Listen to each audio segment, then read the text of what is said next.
Radhe Radhe spiritual বলে আপনাদের সকলকে স্বাগত জানিয়ে শুরু করছি আজকের ভিডিও।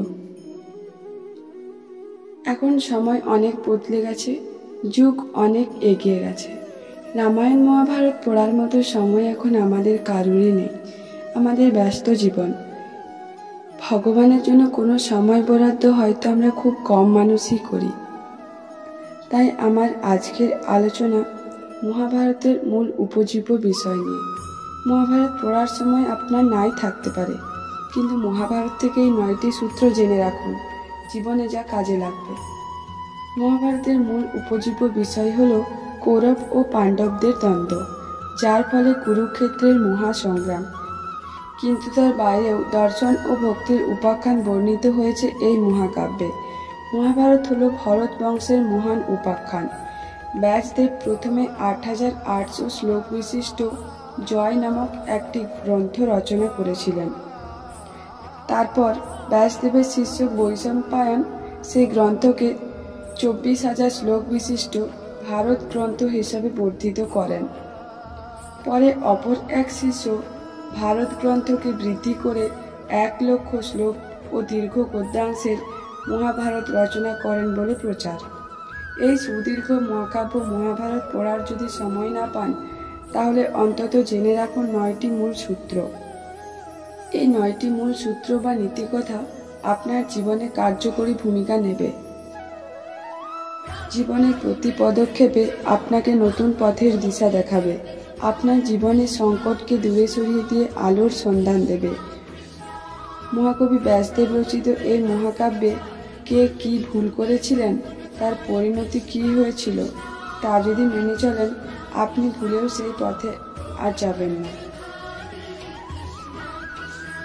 প্রথম কথা, যদি আপনি সময় মতো শিশুদের ভুল দাবি বা জেদ নিয়ন্ত্রণ না করেন, তবে শেষ পর্যন্ত আপনি অসহায় হয়ে যাবেন, যেমন হয়েছিল কৌরবদের ক্ষেত্রে। সেই দায় এড়াতে পারেননি ধৃতরাষ্ট্র বা গান্ধারী। দ্বিতীয় কথা, আপনি যতই শক্তিশালী হন না কেন, অধর্মের পথে থাকলে আপনার জ্ঞান, অস্ত্র, শক্তি ও আশীর্বাদগুলি নিষ্ফল হয়ে যাবে, যেমনটা হয়েছিল কর্ণের। মোক্ষম সময়ে সে তার অর্জিত সকল জ্ঞান হারিয়ে ফেলেছিলেন। তৃতীয় কথা, বাড়ির শিশুদের এত উচ্চাভিলাষী করবেন না, যার জন্য সে বড় হয়ে জ্ঞানের অপব্যবহার করে, যার ফলে সে নিজেকেই ধ্বংস করে ফেলে। সকলের অমঙ্গল করতেও সে দুবার ভাবে না, যেমনটা করেছিলেন অশ্বত্থামা। তার পরিণতি হয়েছিল মারাত্মক। চতুর্থ কথা, কখনোই কাউকে এমন প্রতিশ্রুতি দেবেন না যাতে আপনাকে অন্যায়ের কাছে আত্মসমর্পণ করতে হয়, যেমন করতে হয়েছিল ভীষ্ম পিতামহকে। তিনি এমনই প্রতিশ্রুতিবদ্ধ ছিলেন যে তাকে শেষ দিন পর্যন্ত অন্যায়ের সঙ্গে সহবত করতে হয়েছিল। পঞ্চম কথা, সম্পত্তি, ক্ষমতা, লোভ ও আত্ম অহংকার নিজেকেই ধ্বংস করে দেয়, যেমন তিলে তিলে ধ্বংসের পথে এগিয়ে গিয়েছিলেন দুর্যোধন।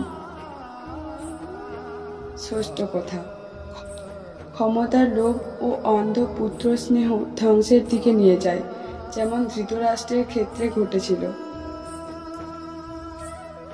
সপ্তম কথা, যদি ব্যক্তি শিক্ষা ও জ্ঞানের দ্বারা আবদ্ধ থাকে, তবে বিজয় অবশ্যই লাভ করা যায়, যেমন অর্জুন। তিনি তার শিক্ষা বলে নিজেকে অনন্য যোদ্ধায় পরিণত করেছিলেন। বনবাসকালেও জ্ঞান অর্জনের জন্য তিনি তপস্যাব্রতী হয়েছিলেন। অষ্টম কথা, আপনি প্রতিটি কাজে জালিয়াতি ও কৌশল রচনা করে সফল হতে চাইলে তার ফল হয় মারাত্মক। সর্বদা জালিয়াতি করে জেতা যায় না, যেটা করতে চেয়েছিলেন শকুনি। প্রথমে সফল হলেও পরে সমূলে বিনাশ হতে হয়েছিল কৌরবকুলকে।